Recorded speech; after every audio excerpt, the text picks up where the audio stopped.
Fine on the Inside was curated to switch the narrative, to show that it's never too late to shift your mindset, heal your heart, and live the life that you truly desire. Sis, you are magic. You just haven't discovered it yet. But in order to get to the goal, you have to do a little bit of digging, getting through all the hard stuff to allow your true self to shine. Because yes, you are beautiful. But how is your soul really feeling? Are you fine on the inside? Hey y'all, welcome back to Fine on the Inside. I am here with my girl Candice. Hey girl. Hi. Y'all know whatever Candace is on the pod, it's always a vibe. We gonna be laughing, talking about a lot of stuff. Yeah. So y'all know October just passed. October was Domestic Violence Awareness Month. And so today we're gonna talk about domestic violence. We're gonna talk about sexual abuse, relationships, trauma bonds. All that stuff. We're gonna get deep. So Candace, I know you personally are very in tune and you are very active with the domestic violence movement, spreading awareness. You did a lot of events this month. So, I just wanted to get your input, share a little bit of your story, and, we're going to chop it up. Yeah. Yeah, so I'm actually going to be doing a lot throughout going forward. Mm-hmm. Because it took me a long time to get to this point to realize that sexual abuse and domestic violence played a key role into how I navigated life as an adult now. Yeah. And it was something I felt like I've been running away from for so long. And I just remember how I used to always downplay things that happened to me because I didn't get raped. Right. I never. I'm like, well, everybody went through it, so Yeah. I just need to get over it. Mm-hmm. And especially like being in therapy at such a young age, it became very draining to have to revisit those scenarios. But here I am now, 39, and just really ready to face those things that happened to me. So yeah. Was there something that made you say, I'm ready to work through this. I'm ready to face these things. Like what was the turning point? Exhaustion from being in relationships where I allowed myself to be mistreated, physically hurt, mentally hurt, knowing that what I was allowing was hurting my family and my friends. Yeah. And just kind of like having the same outcomes like revisit me over and over again. It just became to a point where I feel like I'm alive but like I'm dead at the same time. Like just looking at myself one day, I'm like, what is going on? What is really happening here? Yeah. I literally was losing myself. Literally, like and it's pretty devastating to see how a lot of my choices, what what happened from those choices. I still even find myself now in this moment resisting talking about certain things. So you might have to be a little direct, like ask me like direct questions because sometimes I still feel that pull, like like. But you feel like you're in a healed enough space that you're okay, like sharing and Absolutely. everything. I feel like it's necessary. And you feel like Sure. I feel like you sharing your story can help, other people go through these things because a lot of people go through this or they might feel like, they might be scared or they might think like you said, like, okay, well, only this amount of things happen. People have been through other stuff, like kind of taking things away from like their stuff. Yeah, watering it down. Sure. So I feel like, you share your story will really help, just people like understand like what do you think some of the signs are like people can maybe can just recognize like in the beginning of like relationships and stuff like that.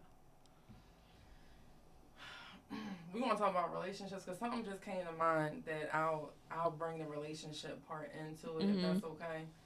But I'm just sitting here thinking about like imagine you as a child. You know, your parent is in a relationship. You know, you're a child. You're not thinking nothing of it, and you're sleeping. And it's like even though I was sleeping, it's like as soon as that energy came into the room, I felt it right away without even being touched at that point. And so, as a child, being able to recognize that something was uncomfortable for me was very challenging because I'm a child. So, I'm thinking about like the parent at that point. You know, like as a parent, what signs do you look out for when you have a male or female or a family member around your child? Because I think as a child, when that happened to me, that was a part of me losing my voice. That was a part of me not being able to speak my truth, my feelings, my thoughts. Because a lot of times in those instances, the person that has that behavior, they're telling you to be quiet. They're offering you gifts, you know, and stuff of that sort. And it's like also a part of how, like my nervous system, I realize, like, you know how they talk now a lot about like re-regulating your nervous system. I think that was a part of where like I really like kind of like my emotions shifted. Then at that stage, fast forward into my relationships that I had gotten into, some of the signs that I saw prior to actually being with the person is the way they would speak to me. Calling me out my name, maybe not having proper communication, like being dismissive in communication, belittling me in communication. And I think the reason why that was able to happen is because I secretly felt like that anyway. You didn't have that voice from when you were a child? Like I felt like it was like words of affirmation. Like I was already feeling that way about myself anyway. Because so they were like... I grew up in West Philly. And my grandmother had me very protected, like as much as she could. So I didn't have to deal with a lot of boys. I didn't have to deal with a lot of like my peers.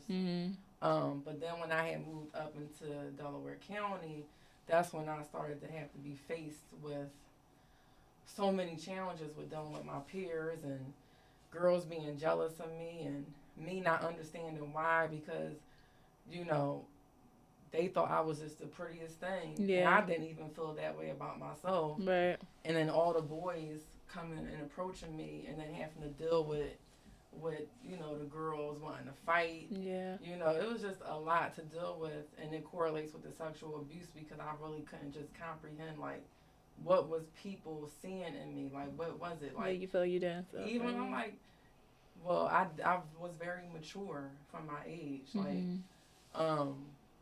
so I used to, like, think, like, am I being too fresh? Like, is it something that I'm doing? But until you sit down and talk with a therapist, like, the therapist can kind of pinpoint certain things. You know, like, but it is certain behaviors. So, like, one thing I can say is that to become promiscuous, because sometimes for me, like I had this one situation, my mom was dating somebody, and I knew he was going to do something. I knew that he was about to do something, so I did something first. So I knew that he was about to kiss me, so I kissed him first to take like the awkwardness out of it, because I was so tired. Like I didn't understand why that kept happening to me. I'm like, Yeah. why do they keep approaching me? Like, why And are how they, old were you, like, at the like, time? probably like 12 at that time. Mm. Yeah. Yeah, and then it was another situation. I was in the church, and this dude, I think he was like mentally challenged, but he Mhm. just came over and just wanted to just swipe Mhm. his hands, and I'm like in the church. Um, and I'm at that time I'm like 10, and I'm at church. You know Mhm. what I'm trying to Yeah. say? Um, but I paused there and like, I just, it's just crazy that you said the part where you made the first move because you wanted to take like that pressure away, just like as a child. It's like, damn. Then I mean, like, for you to even have to think like that, it's like that can, that was carrying like with you like through your life. And now it's like, like you said, like you being promiscuous and all that stuff, that's probably, just you having like that like protection, mechanism thing. Like you like, okay, this is what I'm used to, this is what mm-hmm, works for me, so let me make the first move, or let me, and then it kind of becomes like a habit almost, like this is what I'm mm-hmm, used to. yeah, So I can see how, that can kind of form. But I do kind of want to go back to earlier when you said, what are some of the signs, like the parents can look towards? Because I feel like, I don't know. I feel like for the most part, I feel like you would kind of have an idea. Do you feel like your parents had an idea that something was going on with you, or no? I can't speak for my parents, and I will say that my mom, like looking back, I really feel like she did the best that she could. Okay. I feel like all my caretakers did the best that they could Yeah. to do what their role was. Mhm. Um, I really feel like I was supposed to go through these things for whatever reason. Yeah. Um, yeah, so I can tell you about my experience as a parent, because going through that, I tried everything in my power to keep, like Yeah. even with me, because even when we talk about being promiscuous, I would say it's more of a promiscuous and being in relationships. All my relationships that like, why am I like? First of all, let's talk about how around 13 I'm wanting to be in a relationship, and I'm looking at my daughter now. My daughter is 23, Mhm. and I'm like, there's no way that I could think about her like Yeah. wanting. But I'm 13, Yeah. and my mom was going out on a date, right? Mhm. And I'm crying hysterically, Cause you wanted to go on a and date. I'm like, I want a boyfriend too. It's Oh. like certain things that we deal with is like, Yeah.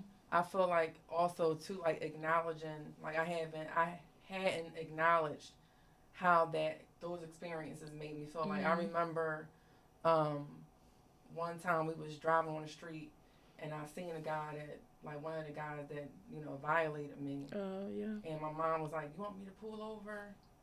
She said, "I'm about to whip his You want me to ass." pull over? And I'm like, no, I forgive him.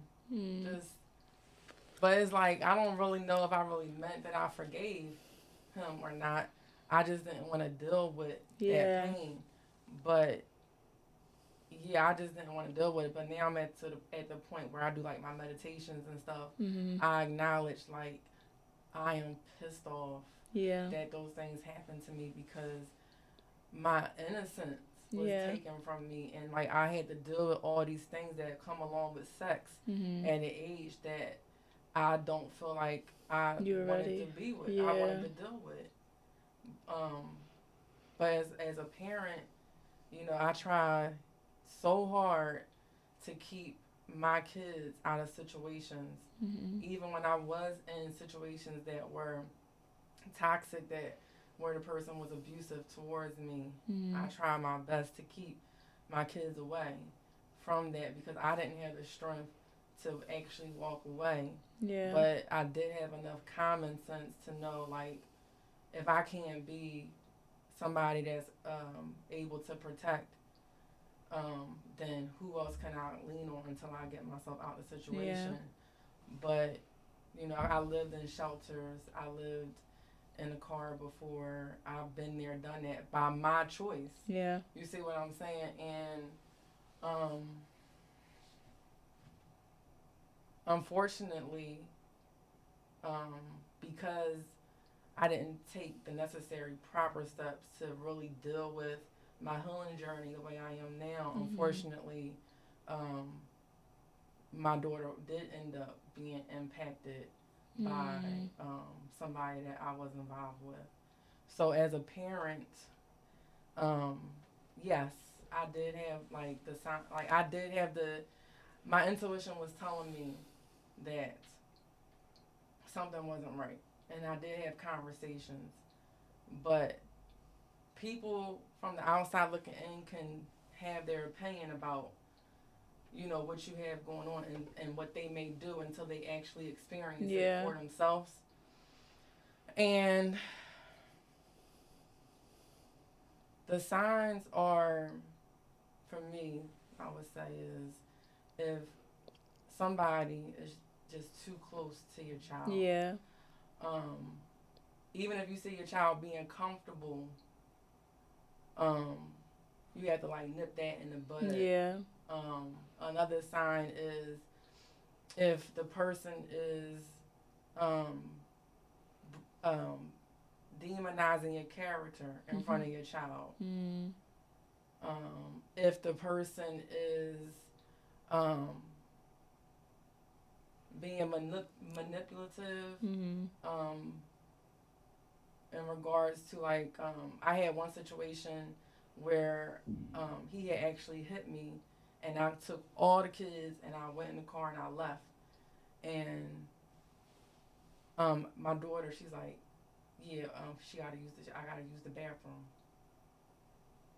Well, she took the keys out the engine. So I would have whooped her ass. But that was a sign. No, yeah. And I was looking at all that, like, so she was trying to protect him. What do you think? I feel like at that point, knowing, what I know now, we all was being manipulated. We all was a target. Like he was putting y'all against each other. Yeah. So what you're saying, like him demonizing you in front of your kids, is like just kind of like ruining like your rapport with your kids. It's like, oh, you can't trust your mom, like So I get that. Yeah. And so I mean, we could stop there for a second if you want, because I know I said a lot. But I'm really just aiming to be authentic and share pieces of my experience that I really haven't talked about. I feel like you opening up, because honestly, like, I feel like a lot of people shy away from these topics, or people don't know what to do. Like, me personally, like, I've seen sexual abuse happen in my family, but I was, like, younger at the time. So it was, like, well, I didn't, like, see it, but, like, I was pretty much, like, I could have maybe, like, helped somebody if I would have, made the right choice. But it's like, being young, sometimes you don't know what to do, or you don't really want to believe that somebody would do that. But, it's just, like, you sharing the signs, it's like that could really help somebody. So it's like, sometimes I actually, because pretty much, like, without, like, telling too much of anybody's business, we had, like, a situation in the family where there was, like, some sexual abuse, and I had, like, the opportunity to, like, get this person, like, locked up because I knew, like, their location. But because I was young, I didn't want to, like, mention the location, because I'm like, I don't want this person to get in trouble. And even though the other person that was affected, like, I definitely did believe them, but I just didn't want to believe it. So it was like, what do I do? You know what I mean? Like, it was just a very hard situation. So just seeing the signs, and also I feel like we need to stop. It's so normal for our families to throw shit under the rug and to act like shit didn't happen, Yeah. and to not believe people when they're going through things. We need to believe people when they say it. You know what I mean? Like the biggest thing for me is when you talked about like parents and not like, well, you talked about like not wanting to like get somebody in trouble, right? For me, the most devastating part about that whole process for me is telling my mom, because I knew she was going to do something about it, and like just thinking about how her heart would be broken because of the whole situation. Like, this is somebody that she trusts in her home, and this was somebody that she was trying to build a relationship with, and like just thinking about like that process for her was devastating. Yeah, for me. but it shows like the level of empathy you had as a kid. You know what I mean? Like, to even think about that. You know what I mean? To consider your mom while you're going through one of the most traumatic experiences. You know what I mean? It's like, damn, like it's just crazy, and so many kids go through this, and so many, so many adults go through physical abuse, also sexual abuse, but kids, you know what I mean? And what we go through as kids travels, like you said, you're still being affected by what happened. But what do you think are some things like people can do to start like their healing process? How can they, you know, start doing the work, or is there anything that they could do? Like, what would you suggest?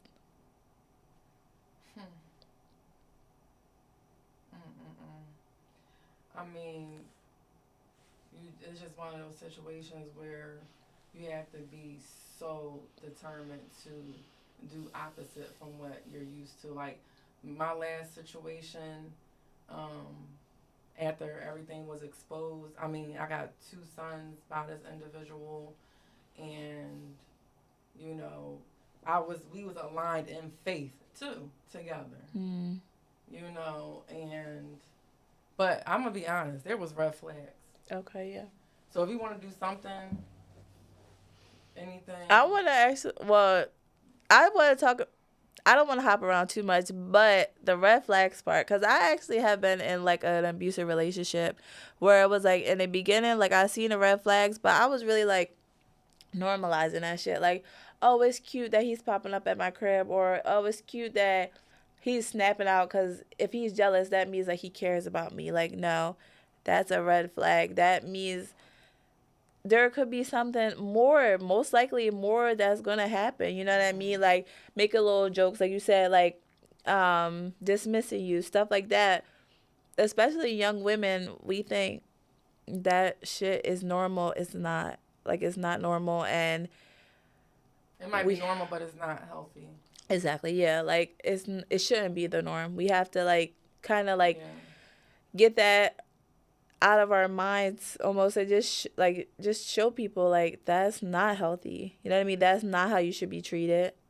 And like we always say, building that sense of self, understanding like just because you have somebody doesn't mean like it's the right person.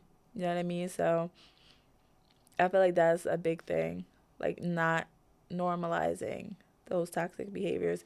But when we come from our childhoods that were like a certain way, it's like we think it is normal because we seen our mom and dad beef with each other. We like my dad was very abusive to my mom, so I knew that wasn't right. But when I seen it in my relationship, it was like, all right, I've seen this before. So I feel like it almost like attached me to that person because it was like a familiar, it was like a trauma bond. You know what I mean? Like, this is something I've seen before, but it's like just not normalizing those things. It's like, and understanding like there's so much beauty. There's so much beauty in love, but a lot of times we think like we got to go through bullshit Yeah, to like they say, like love hurt. Love is yeah, love not ain't in that supposed to way. hurt. Not in that No. way. Not Yeah, like you don't that. have to prove yourself. You don't have to be cheated on 100 damn times. You don't have to go through all this stuff to prove to somebody that you are worthy of having a good relationship. And if you are going through that shit in the beginning, you will go through that shit at the end. And you know, they say like the red flags we ignore in the beginning is going to be the reason why we end up leaving or you know, whatever. Truly a reflection of yourself. Yeah. Which is, you know, the beauty in it for me is the fact that I can say I aloud. Because at one point I was a victim as a child, but I'm not a victim anymore. So I'm literally choosing to allow these people into my space. So it all comes back to me Mm-hmm. as to, you know, why I allowed myself to be in the predicament. And it's because even when it comes to leaving, it's like you got a mixture between ego and pride and fear all at one time. Yeah. I can't let this relationship go. I've been in it for 5 years. I'm gonna have to start over. I got kids by this person. What is my life going to be like after now? Like, you know, I gotta start over again. You know, all those things that was going through my head. Oh, it must have been something that I did. If only I would have just did this away, I Yeah. probably could have changed it. And that all comes from childhood and my belief systems. Yeah. And like, you know, even now, like now I'm like looking at, okay, what is my perception on sex? What is my perception on a relationship with men? You know, what is my belief system around that? Because I'm pretty sure my belief system was altered at the very moment at age 8. You know, it was altered then. Yeah. So when you really think about these experiences, you're really not looking at the person who did it. The person who did it is just a reflection of things that were already happening. Mm-hmm. So if I'm being called a bitch, if I'm being called a hoe, if I'm being called a bad mother, if I'm being, you know, called stupid, you know, anything else, oh, you never going to get it right. You suck. You know, if all those things are being thrown at me, now I have to look inwardly and find out these are the things that I was already saying to myself. Right. So I only just attracted this person, you know, that I manifested this person towards me. So that's how I like to look at it. It's freeing and it's healing for me, and it takes the light off of the other person. Yeah. To a certain extent. To a certain extent, the person does need to be held accountable, but not to the point where it's going to hinder me from moving forward. And in that way. Yeah, because it's like now you have to take control. Yeah. It's like we can't control what happened to us, but we can control like what we do now. And it's not fair. It's not. But is what we have to do to get forward. So it's mandatory. Yeah. And I'm determined to get my voice back. And I am getting my voice back. You doing this work, you put yourself out there, like you share your story. That's heavy. This is a heavy ass topic. You know what I mean? It's like, yeah. I got my dad back in my life. For years, I remember, like, that's another part when you talk about having healthy relationships and stuff like that. I wanted my dad so bad. I mean, like, when you talk about, like, co-parenting, I think, like, that's, like, so traumatic when I just remember my dad coming for me and my grandma would not answer the door for him. Or when I did go to see my grandmother, my dad was at work, so I didn't get a chance to spend time with him. And I just wanted my dad so much, and I always told myself, like, no matter what anybody said about my dad, like, a little emotional. No, you got take your time. No matter what anybody said about my dad, nobody would keep me away from him. Right. It took a lot of my life. I'm 39. I wanted my dad ever since I could remember. Mm-hmm. And I finally got him. And now he's helping me to see, like, I don't have to rush to be with anybody. He's a stand-up guy. Yeah. So when I look at my dad, I'm like, oh, this is what This is the norm. this is Yeah. what a man is. This Right. is what, like, I had This is him, how it should be treated. and it's okay, like, that I had to wait. You know, everything happens the way it's supposed to. So why did they keep your dad away from you?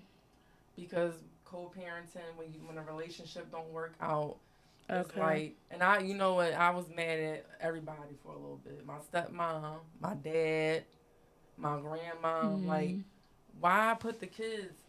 Why the kid? You know what I'm trying to say? Like, I literally remember that we used to go on family trips. Okay, Ocean City, Maryland. Mm-hmm.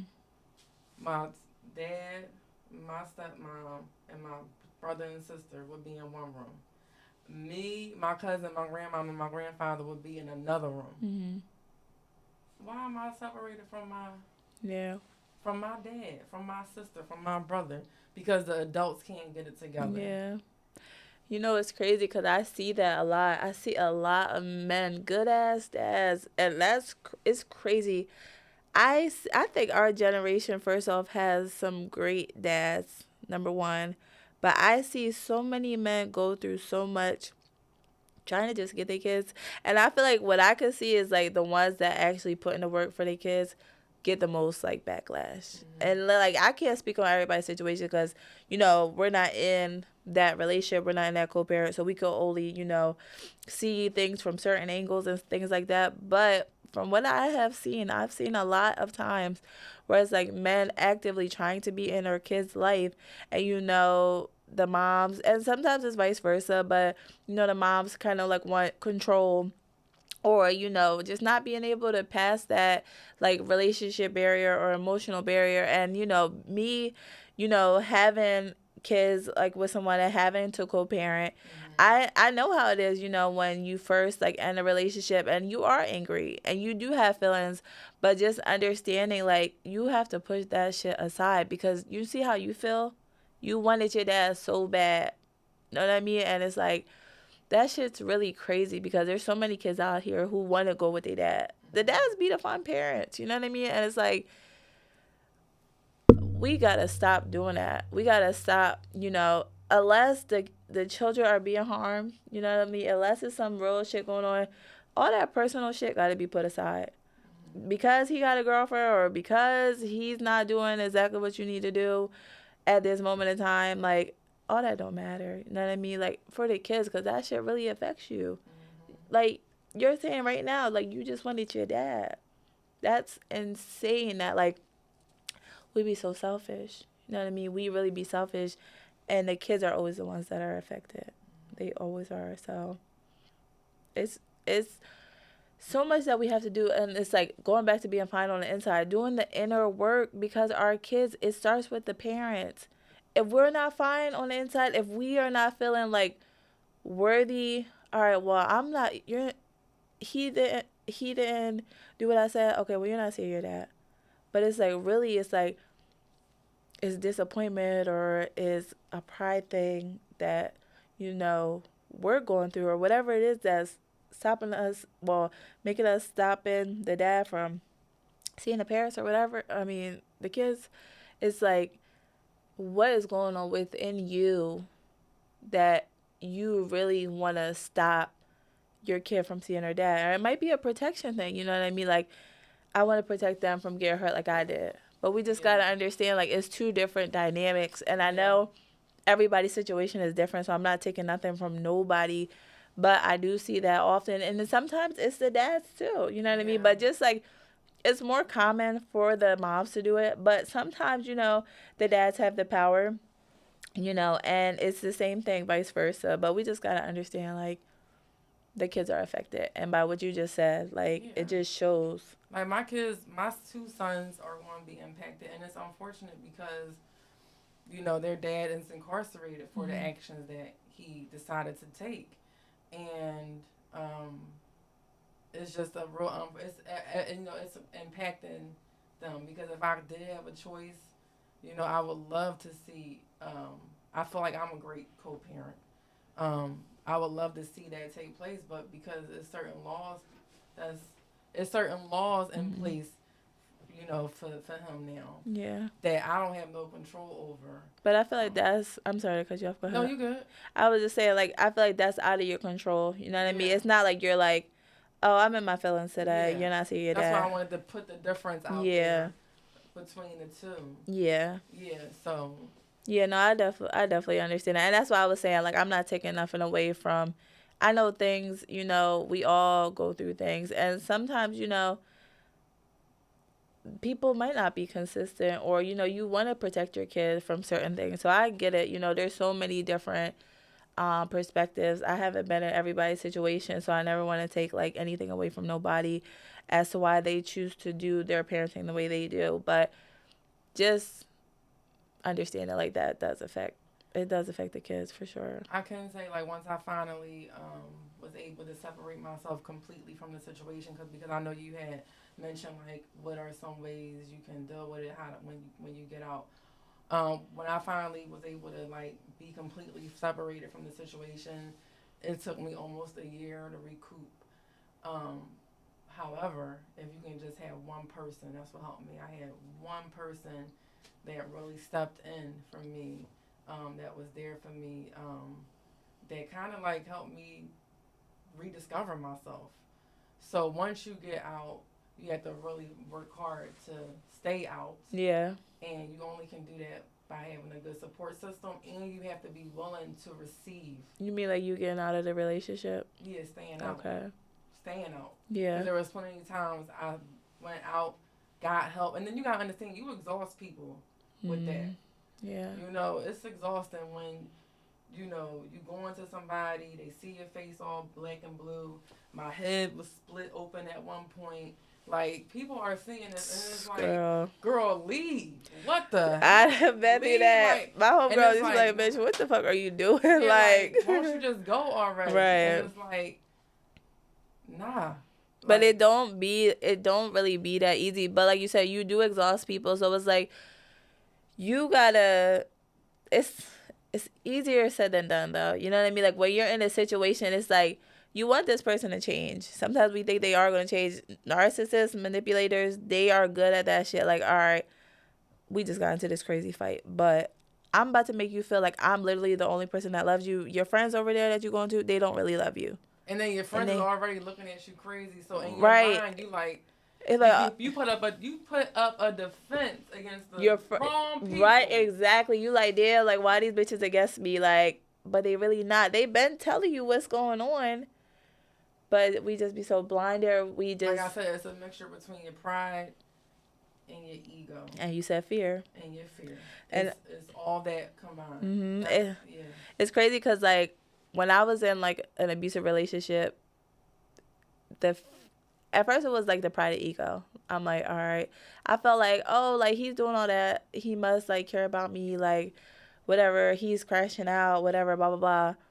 But then it was, all right, I'm ready to really bounce. And then it was fear because it was like at this point, this man is popping up to my house. He's like really like harming me when I'm trying to get out. Like I'm just staying here for this point right now because I don't want him to put his hands on me. You know what I mean? It's like, it took me, I had to get a PFA. You know what I mean? And I was like, at first I was like, I'm not with the whole cop calling stuff. I'm not doing that. Like even it was to a point where I even had like my friends involved. They're getting into bullshit because with him, because they're trying to stick her up for me. I'm talking about, oh, I don't want to get the cops involved. Girl, now you putting other people in harm's way.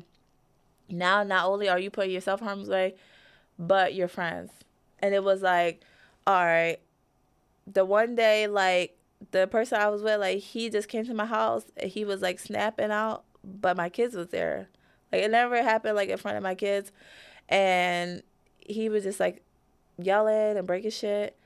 And I'm just like, all right, this gotta be it. Because my kids, I feel like that was just the thing for me. You know what I mean? Like, you're not about to do this in front of my kids. So it was like, that was really like that, like light bulb moment. And I wish, you know, well, I'm glad it wasn't like it wasn't as it wasn't physical like it was like other times when the kids weren't around. But just that one time, like any fear, like I've seen that. Like I said, like my dad was abusive to my mom, but I remember feeling fear. My mom would like have us like next to her, so my dad wouldn't like hit her. I remember feeling fear that he would hit us, but he didn't.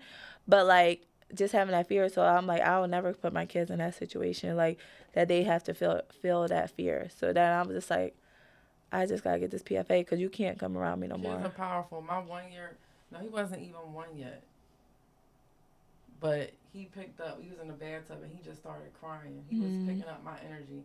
You think that a child will protect you from getting hit. You got, find the right one and they won't care if if you breastfeed your child, they'll still find a way. You know, so it's just like when we talk about kids, if anybody, I would say, if they hear this podcast and they have kids, please make sure that at some point you get your kids into some type of therapy program, because just because they can't verbalize it don't mean they it's not going to impact them. So not only am I, doing things for me, I'm also doing things for my kids to help them. Like you said, instead of sweeping things underneath the rug, then it's my responsibility as a parent, as a friend, all that, to make sure that I'm letting these things resurface so that the tools, can be available for not just for me, but for everybody. So this is one of my main reasons why I'm speaking out now. Yeah, and are there any other resources or anything like people can do? Anybody that may be dealing with any of these situations? Always welcome to inbox me on Instagram at IG-iamcreatednew.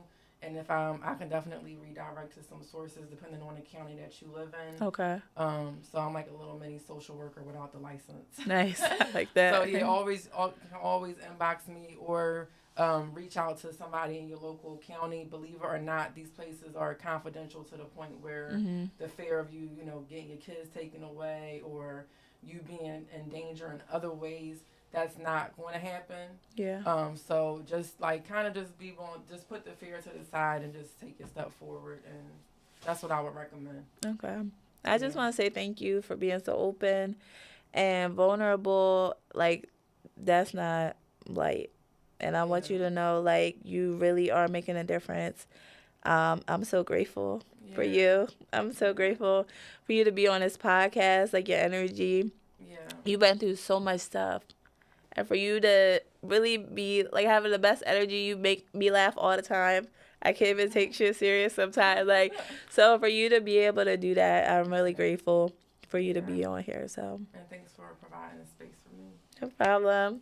But y'all, make sure y'all check out Candice's page, I Am Created New. She has a lot of resources if you guys need help, anything with domestic violence, anything, she has essential oils, people that are trying to heal. Right. That's what I use for one of my resources. Oh, yeah. Essential oils that I didn't speak about, but yes. Yeah, so if you need anything, hit her up. Make sure y'all like, share, and subscribe. And yeah, thank you, Candace. We will see you guys next time. I'm fine on the inside. Period. We fine on the inside. We heal. Well, we healing.